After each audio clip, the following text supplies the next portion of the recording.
ఖమ్మంలోని వరద ప్రభావిత ప్రాంతాల్లో తుమ్మల పర్యటించారు. వరంగల్ జిల్లాలో క్లౌడ్ బర్స్ట్ తో వరదలు వచ్చాయంటున్నారు. 4.5 లక్షల ఎకరాల్లో పంట నష్టం జరిగిందని ప్రాథమికంగా అంచనా వేశారు. ఆస్తి నష్టం, పంట నష్టం నివేదికలు ఇవ్వాలని అధికారులకు చెప్పామంటున్నారు. పంట నష్టపోయిన రైతులను ఆదుకుంటామని హామీ ఇస్తున్నారు మంత్రి తుమ్మల. తడిసిన ధాన్యాన్ని కూడా కొంటాం అని హామీ ఇస్తున్నారు మంత్రి తుమ్మల. రేపు వరంగల్ జిల్లాలో సీఎం ఏరియల్ సర్వే ఉంటుంది.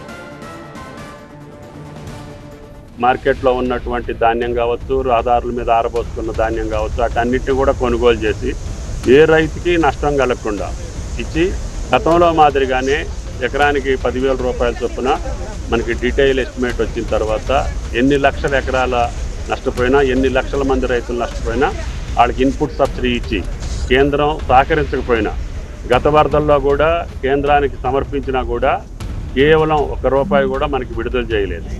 అయినా సరే మనకున్నటువంటి నిధులతోటి మన రైతాంగాన్ని ఆదుకునేదానికి సుమారు 80 లక్షల మెట్రిక్ టన్నుల ధాన్యం కొనాల్సి ఉంది.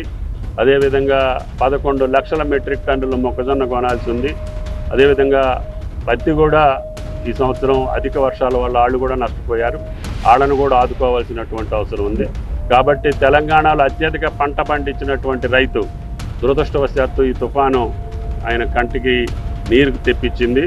కాబట్టి ప్రకృతి వైపరీత్యం వల్ల జరిగిన నష్టాన్ని ప్రభుత్వం ఎంతవరకు చేతనైతే అంతవరకు ఆదుకొని రైతును నిలబెడతామని చెప్పి విజ్ఞప్తి చేస్తాం.